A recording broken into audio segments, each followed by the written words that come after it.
side. Because I will show you where debate leads. Down the other road. Back on line. Have any of you been to a college debate tournament? No, there is one coming up, guys, at TCU. Do you know when it is?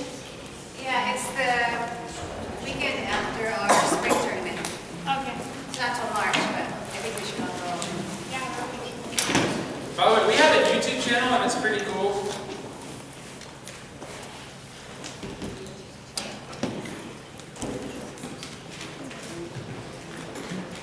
Okay, this is college Charlie Finds.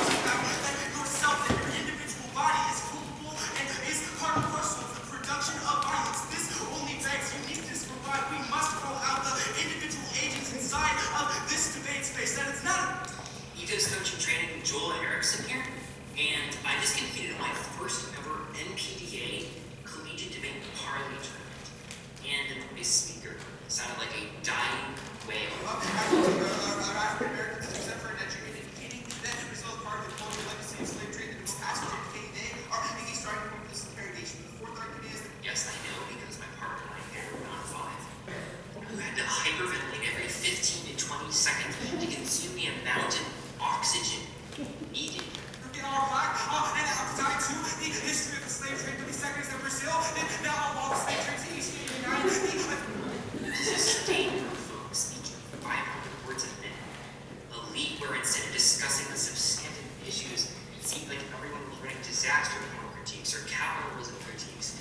Get all black, and outside too, the history of the slave trade, 30 seconds in Brazil, and now all the slave trade to East. Or just nitpicking the other team for using offensive and abusive language. The league with substance.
So the final round that we just watched, he won that tournament in 2008.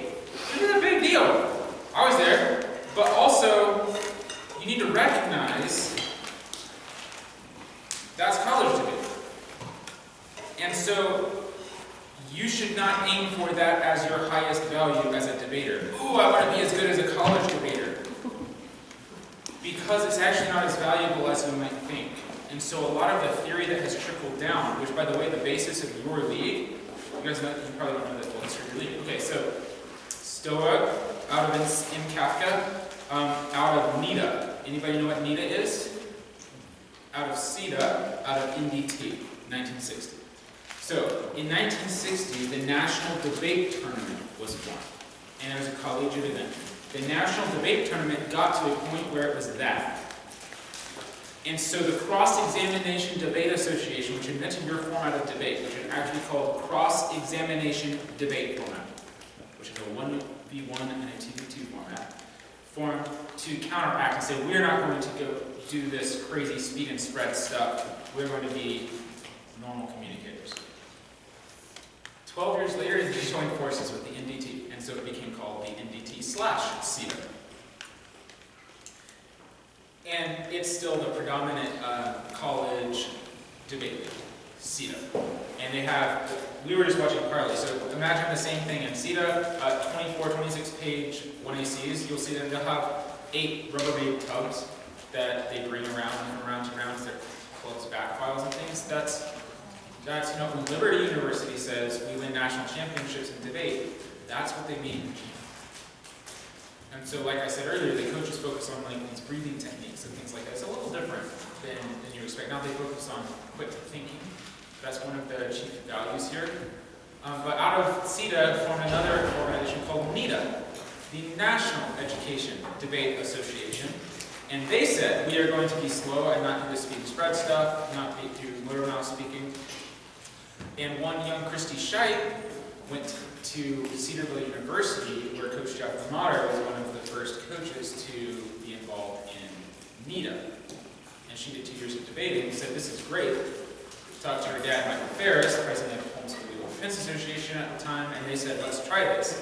So they copied and pasted the rules of NEDA into HCLDA Debate League.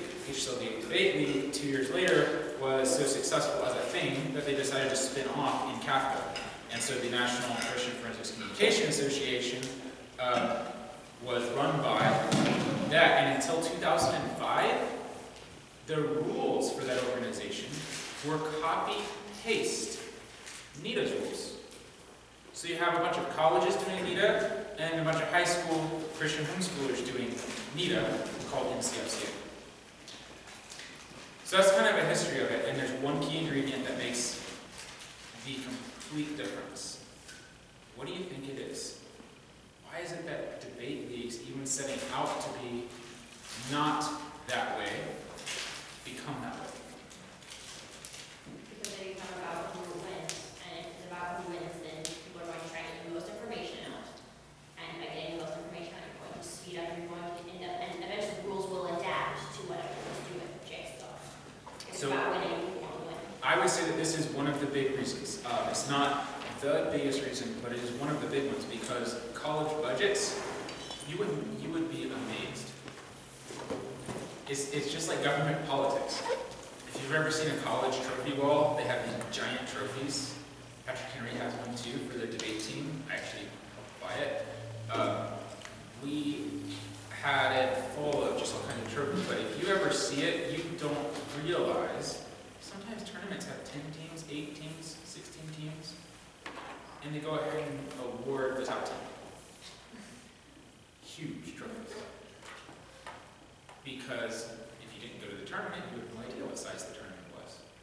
And so back comes the team with these giant trophies. Oh, we must be doing great. Let's go ahead and get the debate team budget next year. It's that simple. But there's a much deeper reason that it goes fast, the speed and spread.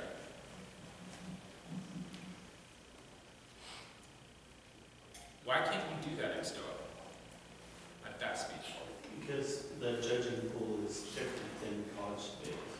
In college debate, you have to have been a former debater or a current coach to judge. A community that judges itself fails. It's true in national security. If the NSA is the one deciding whether they're violating rights or not, all the security people are going to continually decide to be more security-minded. In a communications league, and this is honestly my fundamental flaw with Toastmasters, if the communications league judges itself, then it's always going to tend down a different direction. Aristotle calls rhetoric the great subjectless subject, which means that we study rhetoric because it applies to every aspect of our life. But when we allow it to take on a life of its own, it becomes distorted, insular, and inbred. And so it is the idea of the general audience that allowed NEDA and NCFCA and STOA all to do something different and not tend down that road, because it just doesn't work. So it's almost like it's very free market. It's less a decision to win or lose and more just you can't speak spread. But if you get the judge, which you may be quote unquote lucky enough to get, and you can speak and spread, you're going to speak and spread. So yeah, so that's how leagues go downhill is that, and so it's my chief objection to one thing I'm always pushing really hard on the STOA leaders about is the heavy participation of parent judges, because I think that's the same problem. You're taught a bunch of jargon by some people that you sort of understand and you sort of apply. That's not helping them adapt to a normal audience if you give them a ballot that says, according to the 4 stock issues, this is the result. Because when they go to their next business meeting, they don't have a judge orientation. And nobody knows the jargon and the words. And so I am very against the idea of parent judging. And honestly, I'm not that big a fan of coaches judging. So I almost never judge. I usually coach. They coach. And I have such formed opinions and thoughts about debate that it wouldn't really be fair for me to apply them to you. I could convince you that my decision was good, but that doesn't mean it was. Any questions about that? That was a great question. So is that style of speaking almost required in any type of college debate, or are there plenty of colleges that are involved in NETA, not NDE? The NETA circuit is, I think, fewer than 20 total colleges. Yep. So when we did that one at Patrick Henry, we would drive to Ball State University in Indiana to get to our closest NETA tournament. The other one was Bob Jones University. So. Yeah. Yes, ma'am. So are you saying that you prefer community judges? Yes. Because it's the average person that hasn't been trained. Yes.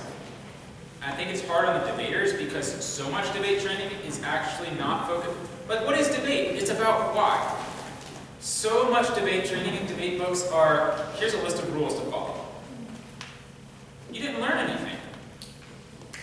If somebody just told you there are 4 stock issues, which is what I was told when I first started debating by Jeff Motter, interestingly enough, it took me 3 years to understand why they existed. And I bet half of you don't know why they exist. And that's not a problem. I don't think it's a problem. Because the stock issue is one of many forms of deciding a decision. But I can actually now apply to you how to decide what to eat next fits into the stock issues. Because it's a real life mental framework for how to make a decision. You have to consider what you're doing now. You have to consider its pros and cons. You have to consider the alternative and its pros and cons. And weigh them against each other. That is another way of saying inherency, significance, solvency, and significance post-plan, which is jargon. We teach the jargon as rules instead of teaching them the deeper why. And that, in turn, limits you instead of helping you to succeed. But the audiences are preconditioned because they're also sent to some sort of judge orientation or training or parent thing or whatever to know those same rules. And so you end up not learning it normal. So I'm far much more a fan of a judge orientation that goes like this. You must use words that are said by the debaters in the room to cast your decision. Have to use their words. Set aside advice. Do the best you can. And then provide them a ballot with some criteria. You guys are being crazy luck. I was just running some rounds and accidentally put this in my bag. You should pass this around to some of the tables. So we use a very different ballot. Here's the problem with your ballots, guys. Do you want to be judged on your speaks or your arguments in a debate? Your arguments? Yeah. You don't want it to just be who's the better speakers, right? How much of the ballot is devoted to the arguments? 10% or less. Look at a ballot. A ballot looks like this. Here is a big thing, and inside of that thing, there's some info at the top, and then, boom, all this about speaker points. And then, by the way, blank space, we have criteria, lines of code and numbers and things like, whoa, I'm sorry, but there's no amount of talking that can overcome the image of you just handed somebody a ballot, 90% of which is devoted to speaking. There's a tiny blank space at the bottom for the reason for decision. So of course they're going to value the speaking more. They have to. It's there. So we made this other ballot, and I'm not saying it's perfect, but it does something different. 80% of the ballot is devoted to the arguments, and only the top little bit is devoted to the speaking. Do you see that? And then down here we have points for that. So another problem with debaters is that I love disclosure at the end of a round, where you get to know if you won or lost, but sometimes the debater who won, they're like, yeah, and they plug their ears. But there's a difference between winning by 51% and winning a complete and all-out victory. With the just pure win-loss though, I think oftentimes the debaters don't look for that, and they don't see that, oh, I barely won that. It's mostly because of a mistake they made. And so I have some areas from this round to improve on. So the idea here is victory points. So you could have more or less points on argumentation, so that you could see, oh, heavy margin here, or whoa, we were neck and neck. And these are the exact criteria we were on, and as a coach you could say, oh, looks like we need to improve your clear position and or theme, or looks like we need to work on our refutation, which